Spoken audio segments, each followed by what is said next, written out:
오늘 같이 나눌 하나님 말씀은 누가복음 15장 25절부터 30절 말씀입니다. 자, 오늘은 세 번째 인물인 마다들에 대한 부분을 계속 보는데요. 자, 누가복음 15장 25절부터 30절까지 같이 한 목소리로 봉독하도록 하겠습니다. 시작.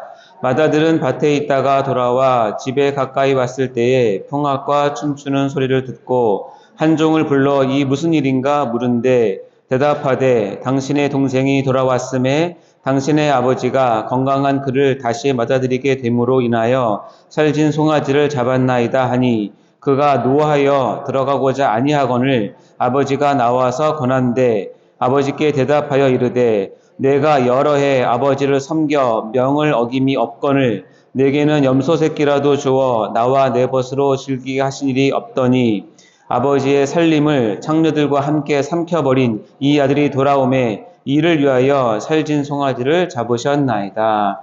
아멘. 오늘 설교는 아버지의 마음 일명 탕자의 비유인데요. 새벽 묵상 8번째 시간입니다. 마다들 두 번째 이야기인데 설교의 제목은 마다들 콤플렉스입니다. 마다들 콤플렉스. 자, 여러분은 콤플렉스라는 단어를 들어보셨나요? 아마도 수차례 이 단어를 사용했을 것이고 어쩌면 오늘도 요즘도 즐겨 사용하는 단어일 수도 있겠습니다. 이 콤플렉스라는 단어를 가장 쉽게 쓰는 경우가 이런 건데 다른 사람들보다 못난 자기 자신을 돌아보면서 느끼는 감정 이 정도로 이해하고 있을 것입니다. 하지만 이는 심리학적 용어로서 그 사전적 의미는 좀 더 깊게 정의되고 있음을 알 수 있습니다. 제가 한번 알려드리겠습니다. 콤플렉스란 인간의 마음 혹은 심리에 영향을 주는 내면의 구조 혹은 힘이라고 정의를 하고 있고요. 또는 현실적인 행동이나 지각에 영향을 미치는 무의식의 감정적 관념, 압축된 경험과 상상들에 대한 기억들이 우리의 무의식에 특수하게 자리 잡은 상태를 말한다. 나도 모르는 사이에 내 안에 꽉 차여 있는 그 무엇인가를 얘기하는 것 같습니다. 그리고 이 콤플렉스를 통해서 열등감이 나타나거나 또는 그 반대로 우월감, 피해의식, 강박관념, 욕구불만, 그리고 이를 보상하기 위한 공로의식과 성과주의 등이 나온다고 합니다. 그러나 이런 콤플렉스의 현상을 단순히 심리학적인 형태나 정신분석학적인 질병의 상태로만 이해하는 것은 성경을 바르게 보는 자세는 아닙니다. 왜냐하면 인간을 이해하는 성경의 가장 큰 바탕은 무엇이냐면 바로 인간의 끝없는 죄성에 두고 있기 때문입니다.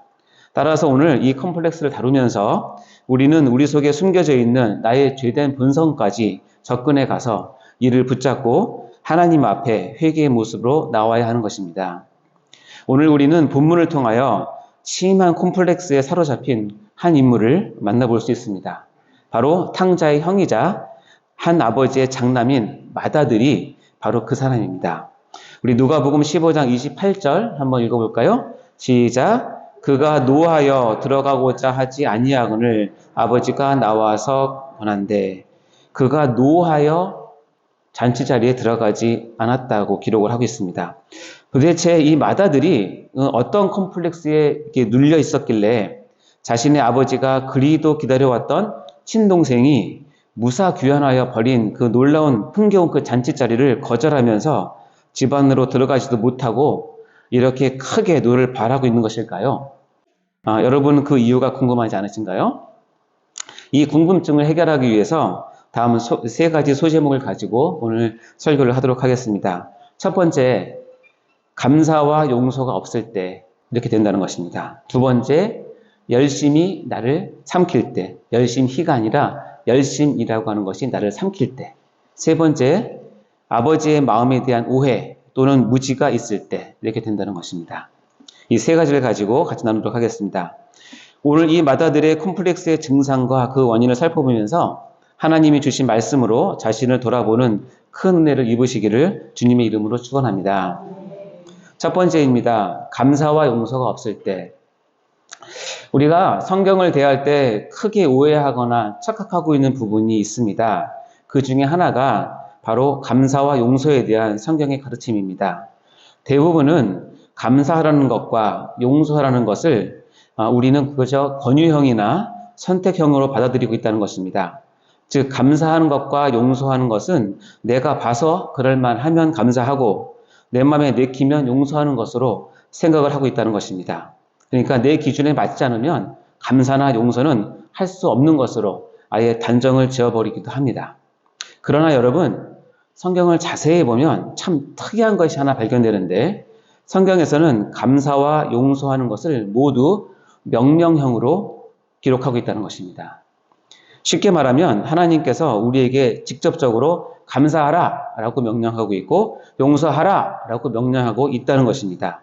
나의 생각이나 나의 입장이나 나의 환경이나 내가 납득이 되는 것이나 또는 내가 무슨 판단하는 것을 허용하지 않으시고 그저 감사하고 그저 용서하라고 하십니다.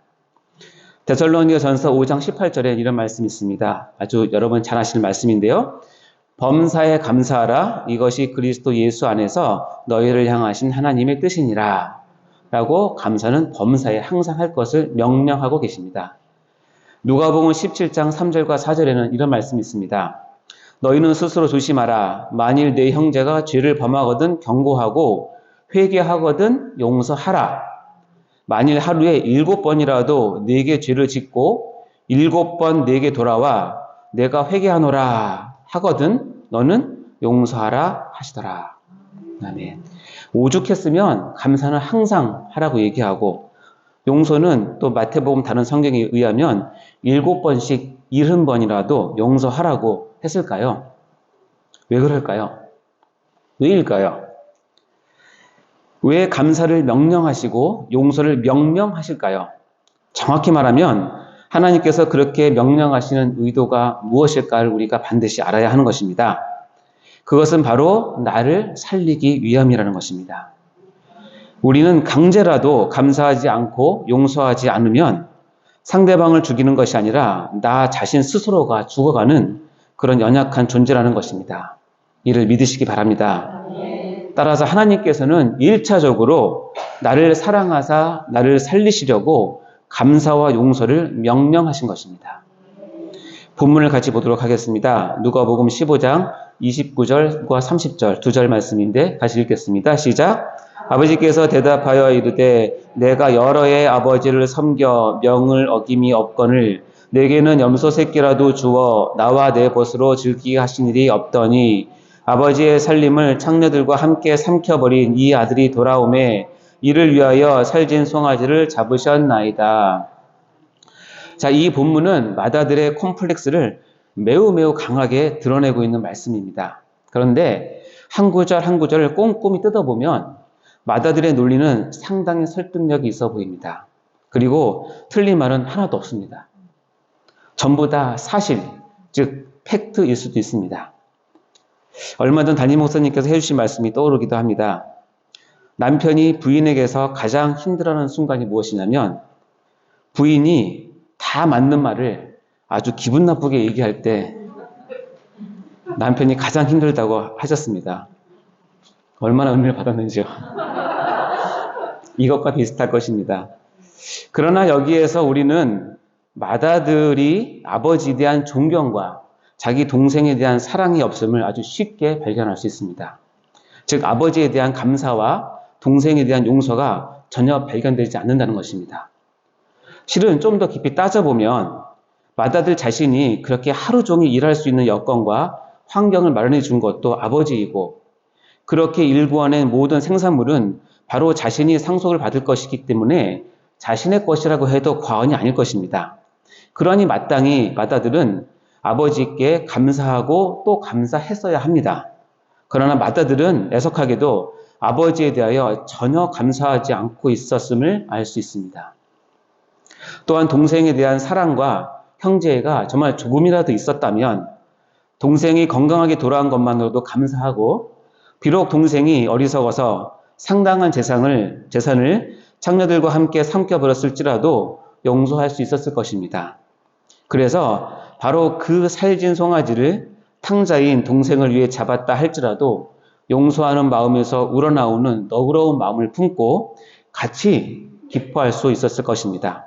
그러나 이 맏아들은 그 동생을 용서하지 못했고 죄인인 동생을 위해 그 살진 송아지를 잡은 것에 대해서 섭섭함과 분노를 지금 쏟아내고 있는 것입니다. 사랑하는 성도 여러분, 지금 우리 교회 안에서는 이렇게 감사하지도 않고 용서하지도 않은 채 바둥바둥 신앙생활을 하시는 분들을 많이 보고 있지는 않습니까? 혹시 여러분이 바로 그 사람이 아닙니까? 감사하지도 않고 용서하지도 않는 그 신자의 마음은 언제나 사단이 마음껏 뛰어노는 놀이터가 되고, 그런 사람을 통해서 교회 공동체를 힘들게 하고 분열시키는데 아주 유용하게 사용되는 사단의 도구가 될 수 있다는 것을 절대 잊으시면 안 됩니다. 사랑하는 성도 여러분, 우리는 이제 최선을 다해 감사하고 목숨 걸고 용서하여서 자신도 살고 교회도 살고 가정도 사는 그런 축복의 길을 걸으시는 여러분 되시기를 주님의 이름으로 축원합니다. 네.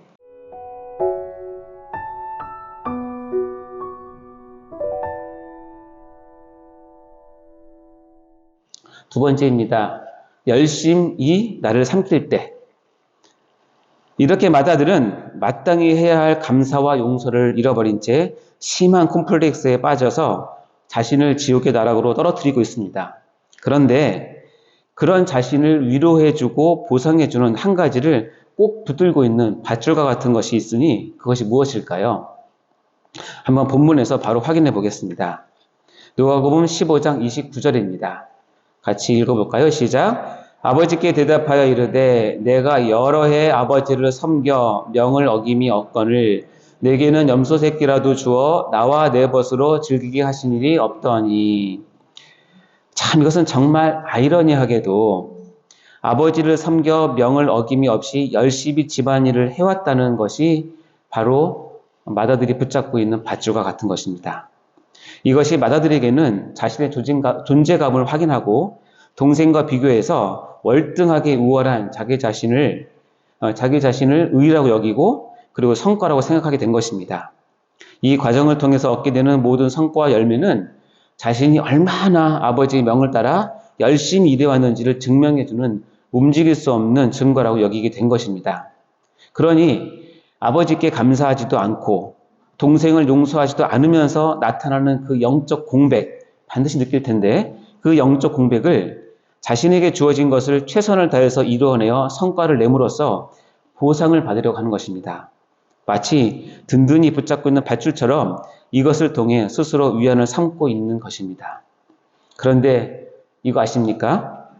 지금 마다들이 붙잡고 있는 밧줄은 썩은 밧줄이라는 사실을 말입니다. 곧 끊어질 바로 그 썩은 밧줄이라는 것이죠. 말씀 한 구절을 보겠습니다. 요한복음 2장 17절입니다. 제가 한번 읽겠습니다.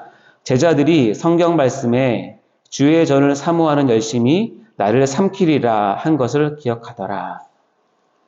이 말씀처럼 성전을 사모하는 그 열심이 오히려 성전의 주인이신 예수님을 삼켜버리는 이 아이러니한 상황이 지금 벌어진 것입니다.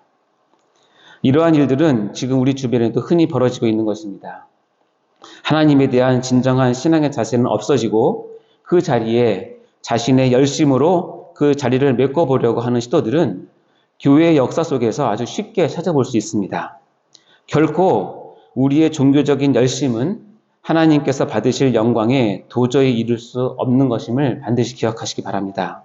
아니 오히려 이러한 진정한 신앙과 동떨어진 자신만의 종교적인 열심은 하나님의 징계의 매우 주요한 요인이 된다는 것을 잊으시면 안 됩니다.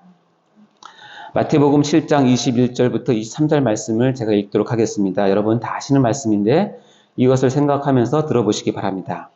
나더러 주여 주여 하는 자마다 다 천국에 들어갈 것이 아니요 다만 하늘에 계신 내 아버지의 뜻대로 행하는 자라야 들어가리라. 그날에 많은 사람이 나더러 이르되 주여 주여 우리가 주의 이름으로 선지자 노릇하며 주의 이름으로 귀신을 쫓아내며 주의 이름으로 많은 권능을 행하지 아니하였나이까. 나 그만큼 바빴어요 라는 뜻이에요. 그만큼 최선을 다했어요 라는 뜻입니다. 그때에 내가 그들에게 밝히 말하되 내가 너희를 도무지 알지 못하니 불법을 행하는 자들아 내게서 떠나가라 하리라. 지금 마다들의 고백, 즉 내가 여러 해 아버지를 섬겨 명을 어김이 없거늘 이란 것은 오히려 지금 자신을 망치는 일이 되는 것입니다. 이로 인하여 그의 컴플렉스는 더욱더 심해지고 이제는 돌이키기 어려울 정도로 자신을 망가뜨리고 있는 것입니다. 사랑하는 성도 여러분, 감사함 없이, 용서함 없이, 그리고 사랑함 없이 하는 신앙생활의 위험성을 늘 마음에 새기시기 바랍니다. 특히 교회 일이라고 그리고 하나님의 일이라고 이름 붙여진 것들을 나의 열심으로 정신없이 해나가면서 그 부족한 부분들을 보상심리를 통해서 스스로 위안하고 괜찮다고 여기는 어리석음이 없기를 바랍니다.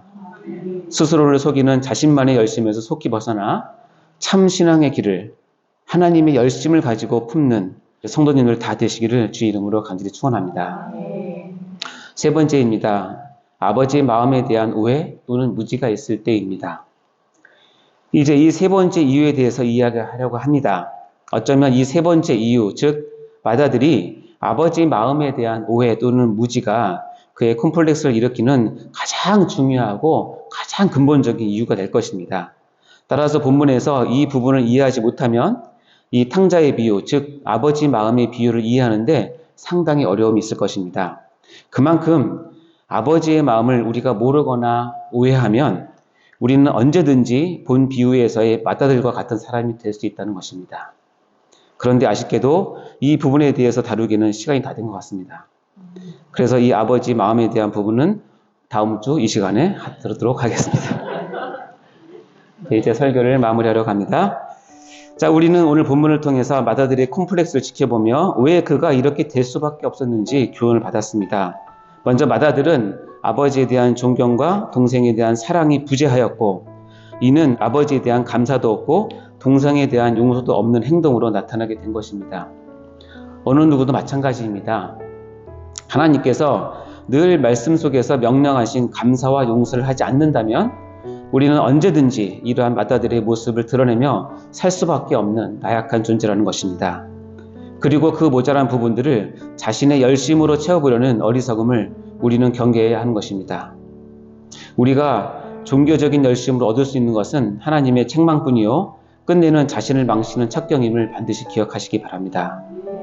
이제 다음 시간에는 가장 하이라이트인 아버지의 마음에 대한 오해, 무지가 얼마나 위험한지, 반대로 아버지의 마음에 대한 바른 이해가 우리 신앙에 얼마나 중요한지를 같이 나누도록 하겠습니다.